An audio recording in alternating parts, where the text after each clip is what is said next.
Halo, saya Oti, ibu rumah tangga berputra 3. Sebelumnya saya adalah karyawan di bidang konsultan manajemen dan saat ini saya aktif di bidang rajut-merajut.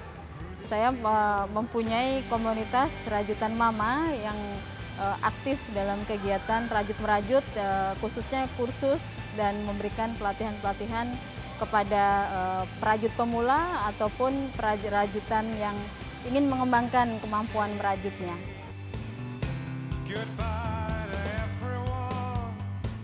Dulu awalnya saya belajar merajut lewat nenek saya.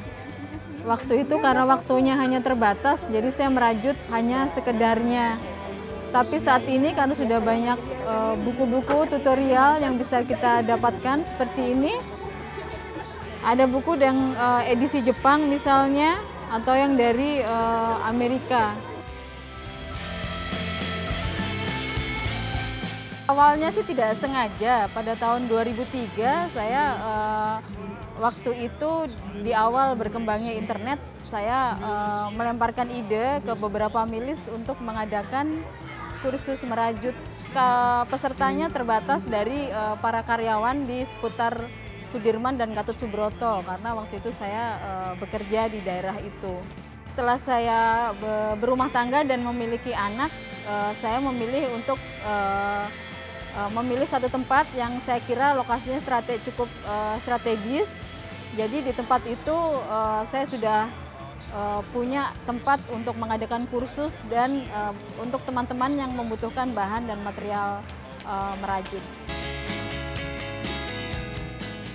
Di Rajutan Mama, selain memberikan kursus dan pelatihan tentang merajut, kami juga menyediakan material untuk merajut, misalkan benang, alatnya, dan berbagai macam pola untuk membuat rajutan, misalnya tentang baby.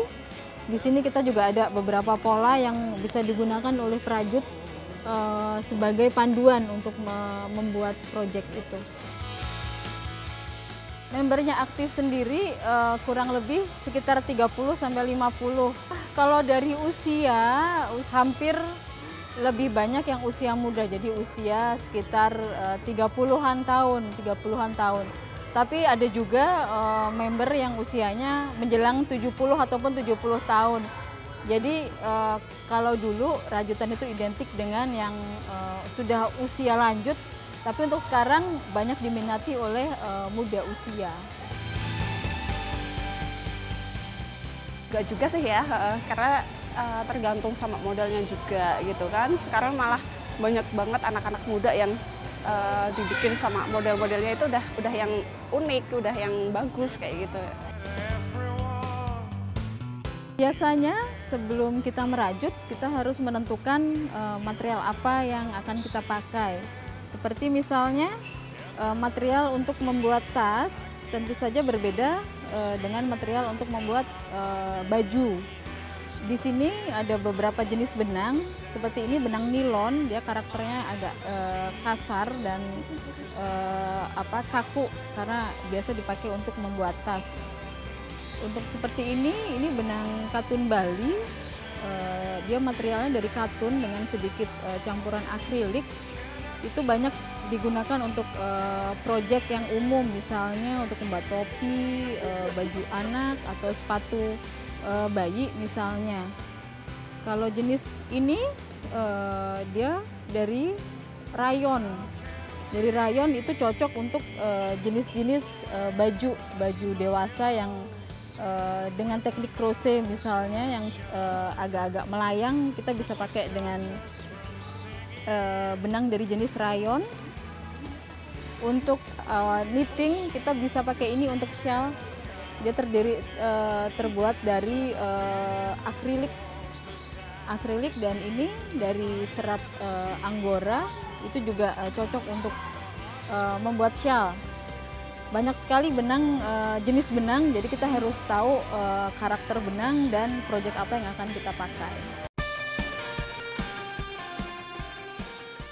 Kesulitannya adalah memenuhi keinginan konsumen gitu ya. Jadi yang pesen yang ini maunya yang seperti ini, yang ini yang maunya seperti beda lagi gitu ya. Jadi kadang-kadang kita memang salah satu keunikannya rajutan lagi adalah setiap barang yang kita bikin itu tidak akan pernah sama gitu. Karena beda-beda, pasti beda-beda. Walaupun modelnya sama, motifnya sama, benangnya sama, tapi hasilnya pasti akan ada bedanya.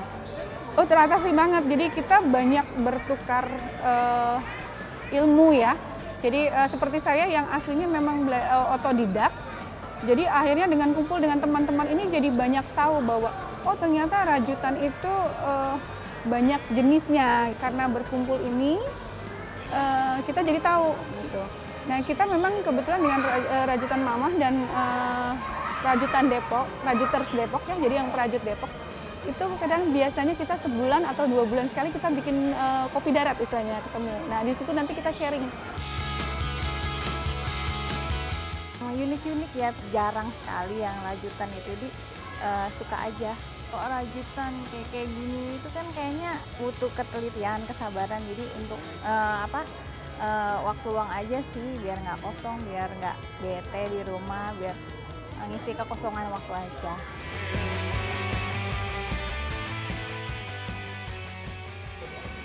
Kalau merajut sendiri itu sebenarnya modalnya cuma satu, ketekunan dan material dan alatnya itu sendiri.